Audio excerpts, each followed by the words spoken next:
Okay, good morning. I'm Sheriff Manny Gonzales III. Joining me here is Captain Nicholas Huffmeyer, who will be doing the presentation this morning.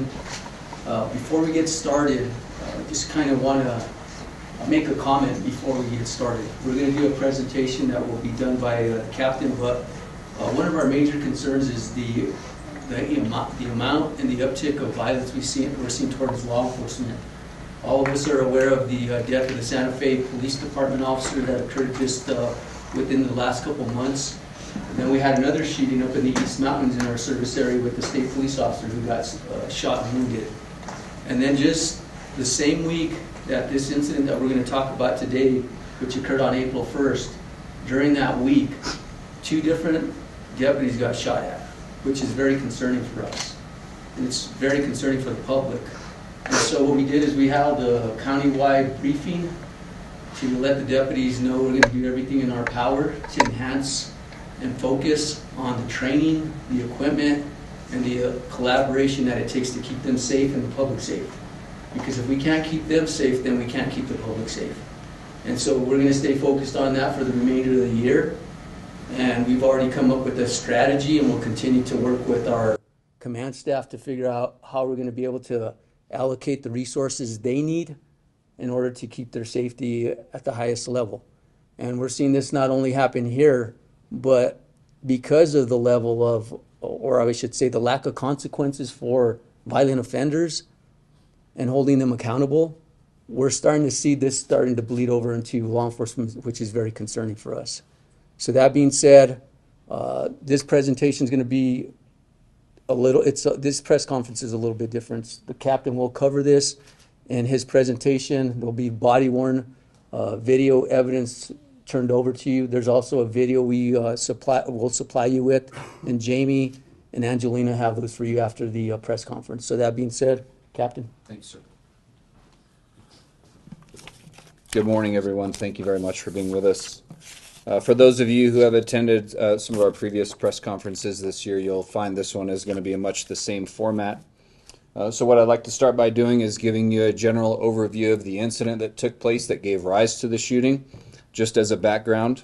So as the sheriff mentioned, on April 1st in the morning at approximately 7 a.m., just slightly after, deputies were dispatched to a suspicious person near the 200 block of Saavedra Road Southwest. That's in our South Area Command. And when deputies arrived, they attempted to make contact with a male subject that was allegedly vandalizing a car. You'll hear, I believe, the dispatch audio of the caller giving those specific details to the deputies, and then they're subsequently dispatched to that location. On arrival, they go to make contact with a male subject who is outside of the residence that I just mentioned. And they're giving him commands, trying to get him to comply and make contact with him in a peaceful manner. He chooses to get into his vehicle, repositions his vehicle a few different ways, realizes that he's not able to get out, proceeds to ram his way out of the small parking area there at this housing complex, rams those deputies' units, and then proceeds to flee the area. Pursuit was authorized based on those actions. The suspect then fled southbound, ultimately arriving at the final destination there near Arnall and Lopez Road Southwest. Again, that's still within our South Area Command, not far from the original location. At that point in time, this individual begins to shoot at the deputies. The deputies do return fire. The natural progression of those types of incidents slows down at that point most often. Our SWAT team was activated. The suspect remained barricaded inside of his vehicle, refused to answer commands, refused to answer PA announcements, proceeded to fire some additional rounds out of his vehicle toward a residence in the area, or in the direction of the residence, I should say. Multiple rounds, as I mentioned, were fired from inside the vehicle, and at that point, one of our SWAT team members returned fire, stopping those actions. The suspect was found to be deceased inside of the vehicle. He was identified as 37-year-old Taylor Crabb. We'll talk about this individual a little bit more later on, but just for reference, he was a convicted felon and repeat offender in the state of New Mexico. Investigators were able to confirm that this individual was wearing body armor and was armed with multiple firearms that were recovered from inside of the vehicle. So with that being said, we'll move on to kind of the chronology here of the incidents as they took place that morning. Again, the dispatch taking place April 1st, approximately 7:11. The suspicious person call is dispatched. 7:22, our deputies arrive and attempt to make contact with the decedent. 7:24 is when the situation has escalated and the deputy is able to communicate over radio communications that this individual is attempting to ram his way out of the parking lot there, and you'll see that on the video. Confirmation that our pursuit criteria has been satisfied in terms of the crime that has been committed by the subject, because obviously vandalizing a motor vehicle in the parking lot does not meet our pursuit criteria, but certainly ramming into marked patrol vehicles and endangering the lives of those deputies who are on scene does. 7:27, the decedent begins to shoot at deputies and shots are returned by those deputies on scene. Announcements are made. 8:16, loud and clear announcements are made to the decedent while he's inside the vehicle, and as I mentioned, he fails to comply with any of those commands. We were able to see that the individual was still alive and inside of the vehicle. He's rolling the window up and down, smoking a cigarette. We had some surveillance tools that we were able to use to try to ascertain what exactly it is that he's doing inside of the vehicle at the time while we're attempting to make contact with him. And then at 9:06 is when he begins actively shooting again, followed immediately by the fire from our SWAT operator there on scene. We considered the scene secured at 9:52 once some other logistical things have to happen there on scene, and then that scene gets turned over, as is customary on all shootings, as you know, to the Metro Shoot team, criminalistics, etc. So let's move on. So you're going to see some video here, and I'll just let you know what those videos will be. You'll have the dispatch audio, as you've seen in some of our previous press conferences, and then you'll have the video of the first contact when the deputy goes to that initial call for service to try to attempt contact with him, as well as the pursuit, the shooting footage, and then there is some additional SWAT footage there. But please understand that because of the nature of where this was, his proximity to surrounding residences, and some of the logistical things that we had to consider on the SWAT side, some of the video footage we're not releasing of the tactics that were used to immobilize the suspect's vehicle. We're just not going to do that. It's not something that we would like to be out there in the public domain. So please just understand that some of the video is not going to be shown today, but I assure you there's plenty for you to see here. So go ahead. Bernalillo County Communications, this is Tim. How may I help you? Hi, Tim. I have a situation that it's not an emergency, but there's a whole bunch of men on my property over there at Baker. They're not authorized to be there, and I don't know who they are. You're present right now? No, I'm not there. How do you know that they are there? Because we have a ring camera. I went last night and I asked them to leave. Are they there right now? Yes. They are present right now. About Yes. how many men is there? I can go find out, but last night there was about like 5 men. Did you call last night? No, I didn't call last night. They just told me I had to leave that with my property. Did they And leave? they're back. They left and they They came back? did leave. Yes. Did they say what you were doing there? Did they just take Well, they had one. They had a car like all stripped. They were stripping a vehicle on your property? Yes, that's what it looked like to me. But they had the seats all out, everything. Next time you need to call right away. Okay. Do you know what kind of vehicle it was? The one they were shipping, it looked like an SUV. It was dark. It might be navy blue or black. Is that the same vehicle they're in right now? Yeah, they're still working. Everything went back to the way it was. That the neighbor said. Okay. We're going to get somebody else as soon as I can. Okay? Okay. Thank you so much. Thank you. Okay.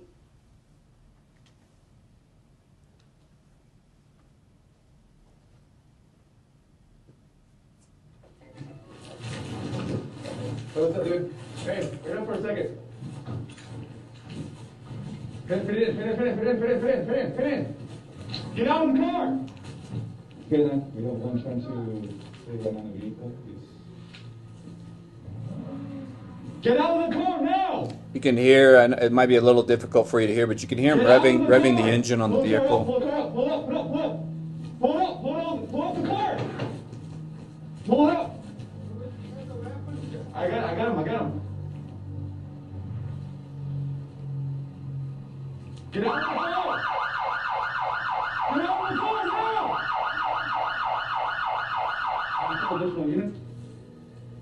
Get out of the car now! Get out of the car now! Get out! Get out of the car!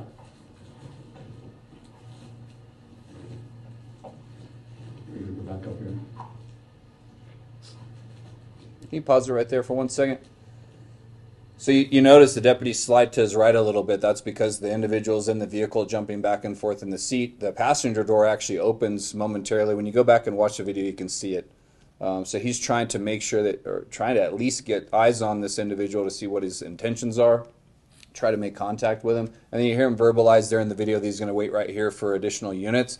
He's trying to use as much cover, as he can, knowing that if this guy wants to, based on the positioning of the sheriff's department vehicle, if he backed up, he could very likely be run over. So trying to reduce or eliminate as many of those risks as possible.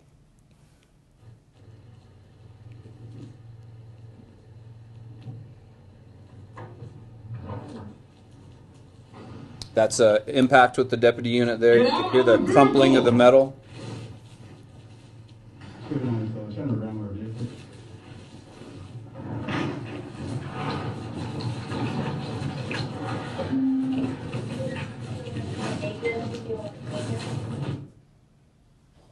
It's at that point you could hear the tire spin out there in the gravel of the driveway there and the easement kind of going into that housing complex. And at that point he just made the decision that he was going to get out by any means necessary. Go ahead.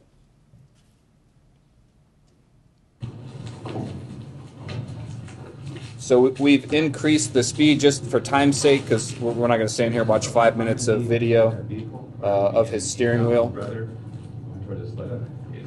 But we kept the sound the same pace so he doesn't sound odd and you can actually hear what he's saying. You're currently traveling southbound on approximately speed 6 miles per hour.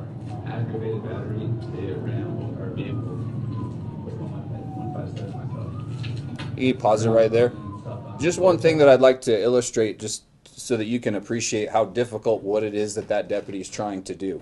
So he's got an individual with unknown intentions who just rammed his way out of contact with the deputies.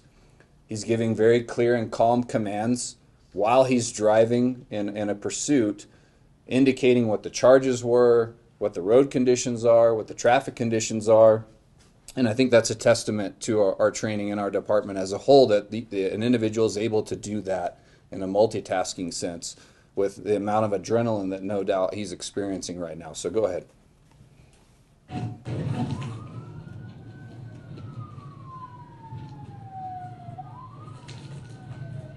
Driver's going to be an estimate wearing a black leather coat.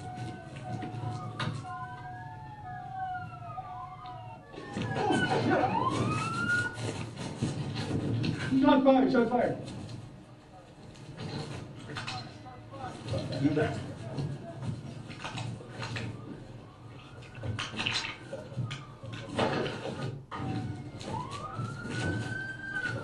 Who is it, driver? Driver! Put your hands up!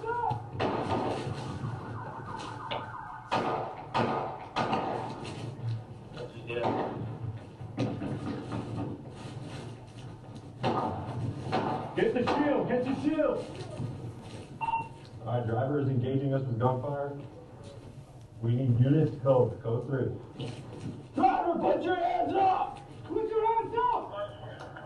Throw your gun outside the door now! Is it just the one inside? Yeah, this is one you saw. Shot fired. We have one occupant inside the vehicle, unknown hit. We're still taking fire.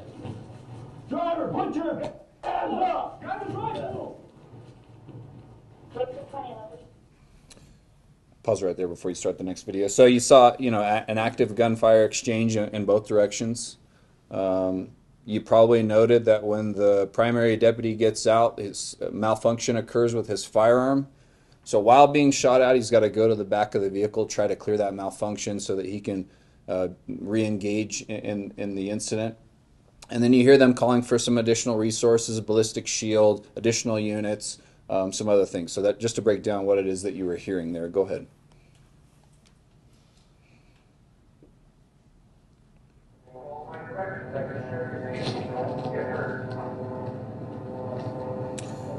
So I'm sorry, I should preface what this is. So this is an overlay of the body-worn device that's being worn by the SWAT operator that shot the suspect once it became a SWAT activation. And then this is also some drone footage that we utilized to try to get some sense of what he's doing inside the vehicle. You can see the mirrored tent, and depending on what time of day it is, even just normal tent, the reflection on the glass of an automobile can make it difficult to see inside through the windshield, the back window, and the side windows as well. So go ahead.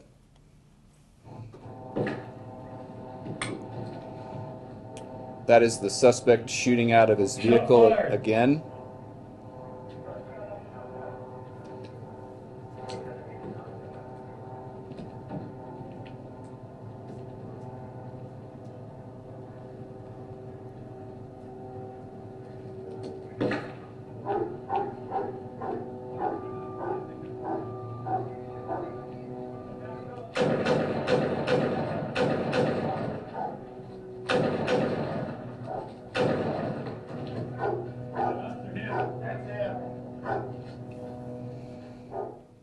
So in that exchange, the suspect fires 3 additional rounds, and you can see it when you watch it a second time. It's more clear. That third round that he fires is answered by the SWAT operator. He's from the drone footage, in a sense, behind where the drone is, there is a residence there, and so our duty is to protect the life of all the citizens that we serve, not just our own. And so if an individual is going to knowingly place the public in that amount of jeopardy, we have an obligation and a duty to make sure that that can't occur.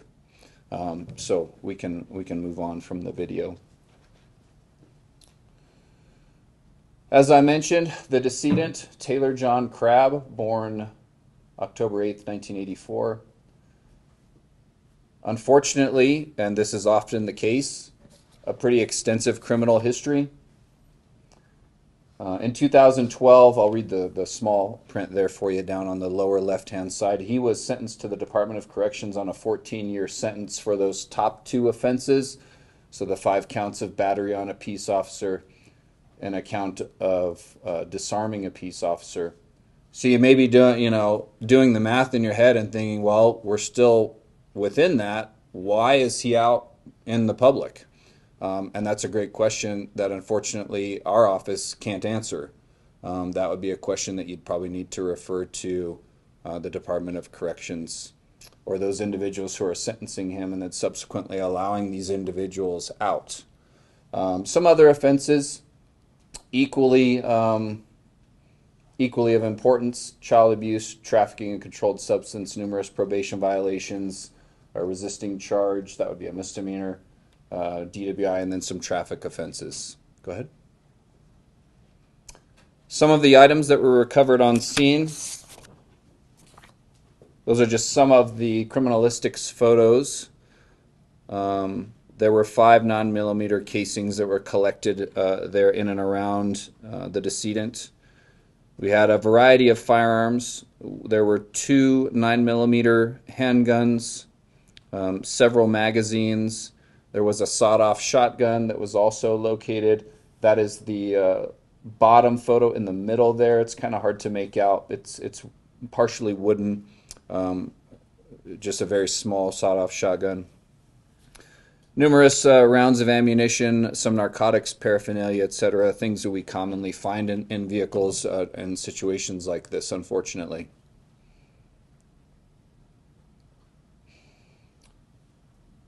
So a number of deputies involved, as you might imagine, in an incident of this magnitude.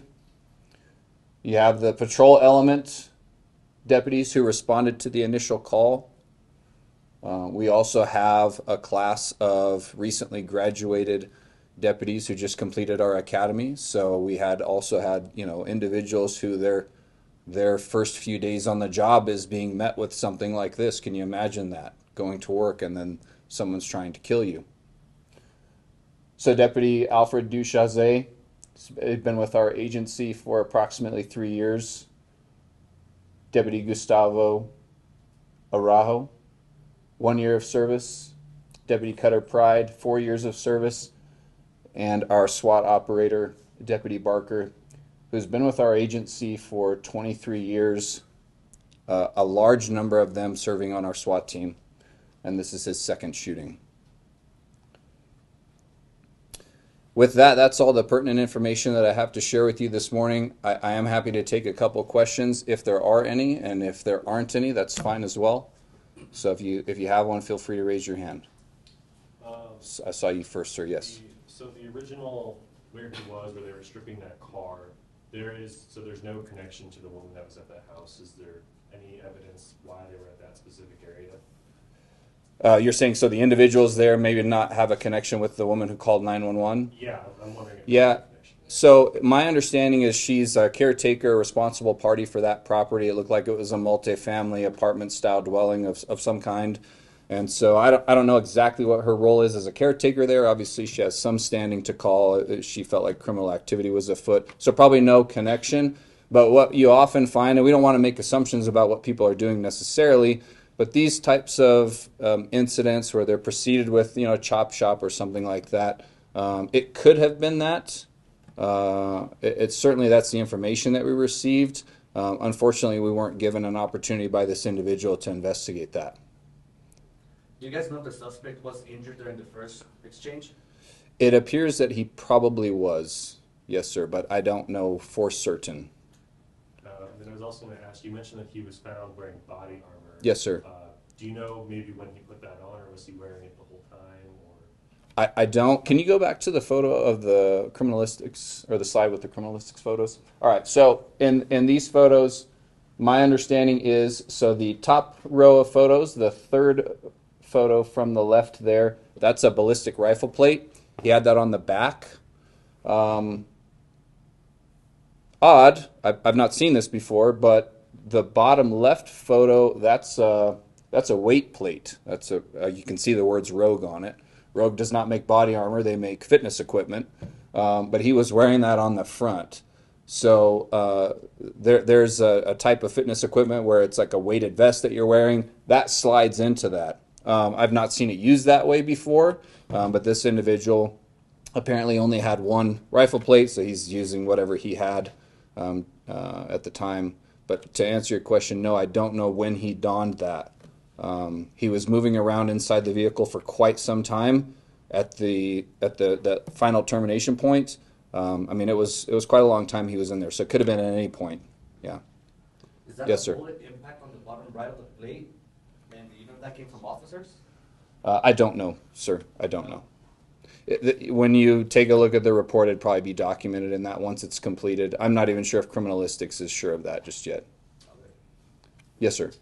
Yeah, so at the beginning you guys were saying about officer safety and how it's escalating, and the common theme is we have career criminals that seem are engaging in this type of activity, and the sentencing is not being used to the max.